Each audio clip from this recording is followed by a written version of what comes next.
Voici une petite vidéo dans laquelle je vais vous montrer comment faire une interface graphique en utilisant Qt. Je n'utiliserai pas Qt Designer, donc je n'utiliserai pas le logiciel pour faire l'interface graphique. Je vais y aller à partir du code, donc à faire une interface très de base, donc une introduction pour pouvoir voir comment cela se crée et aussi avec les explications. Donc, la première chose que je dois faire, évidemment, pour faire une application, c'est d'importer le module 6. Donc, ça ici, avec le module système, c'est ce qui va me permettre ici de lancer l'application et aussi de fermer cette application-là. Et évidemment, je vais utiliser PyQt, donc PyQt5, la librairie qui va me permettre de faire l'interface graphique. Donc, vous devrez installer la librairie si ce n'est pas fait. Et si c'est fait, bien évidemment, comme moi c'est déjà fait, je vais vous montrer comment l'utiliser.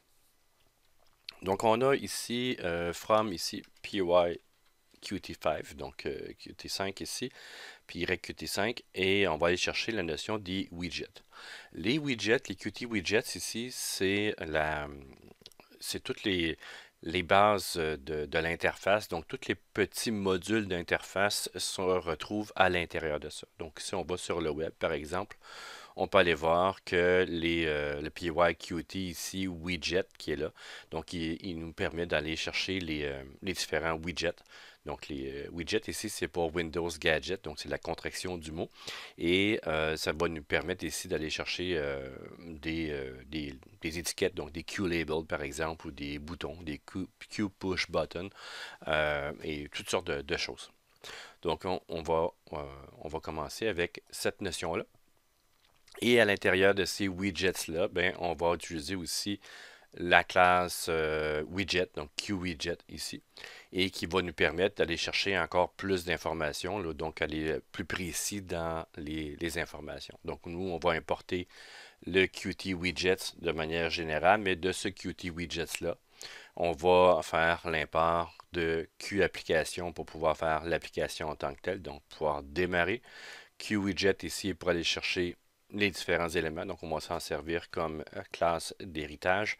Et on va aller chercher aussi les QLabels, donc pour les étiquettes, entre autres. Mais vous en avez plusieurs, là, le QListView ici, Line Edit pour les barres des cases d'édition dans lesquelles l'usager peut aller entrer de l'information. Donc, des sliders ici, donc des glissières, plein de petites choses ici qui sont disponibles à l'intérieur de Qt Widget. Donc, autrement dit, les widgets proviennent d'un élément plus gros, donc Qt Widgets avec un S.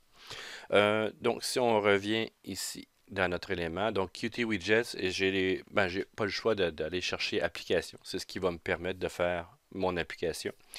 J'ai pas le choix, entre guillemets, aussi d'aller chercher le QWidget, donc je vais hériter de cet élément-là pour pouvoir faire ma première interface graphique.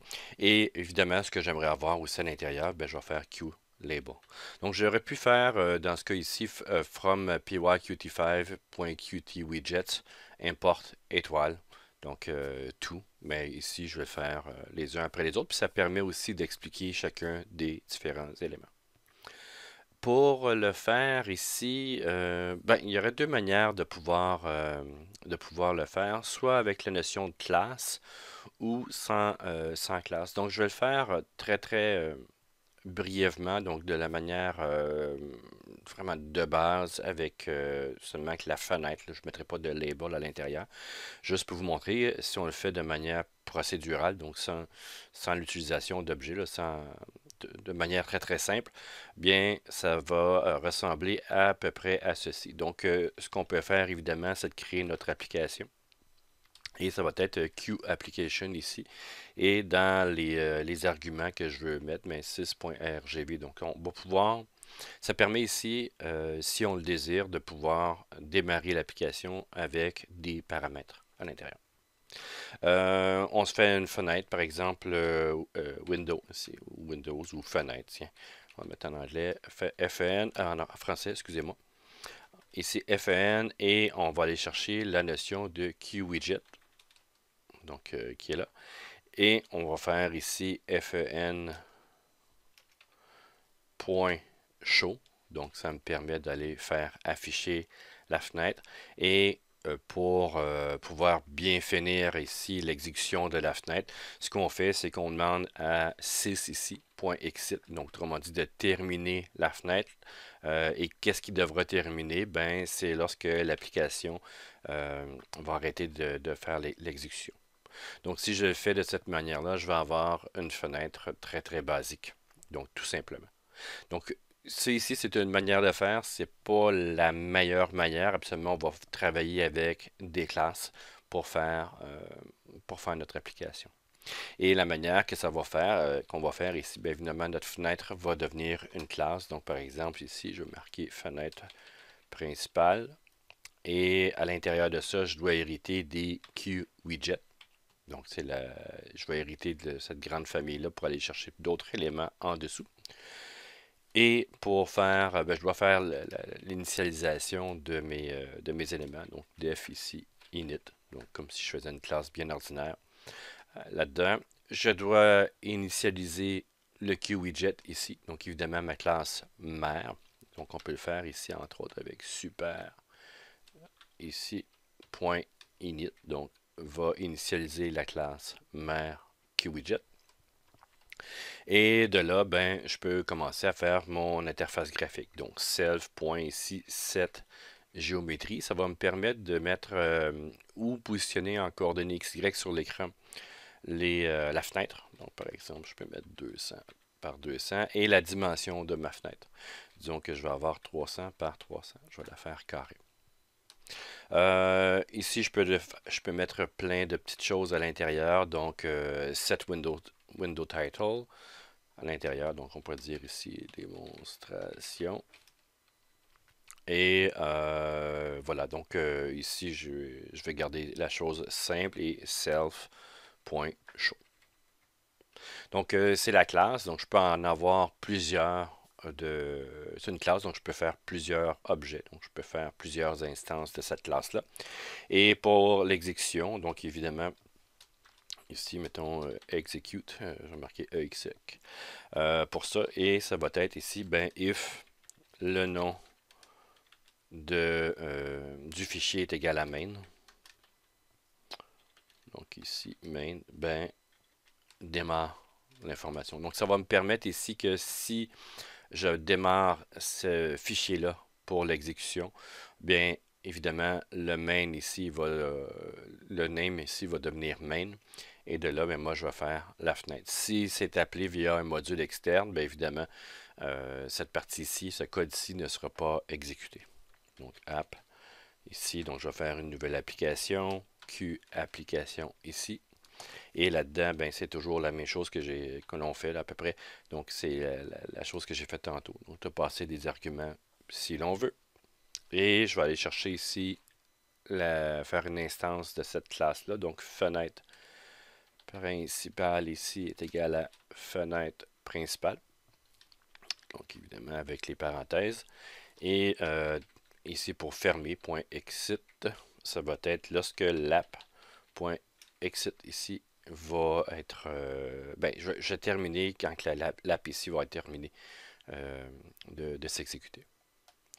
Donc, ici, on a cette notion-là. Donc, je peux faire play et voilà. Donc, j'ai ma fenêtre qui s'affiche.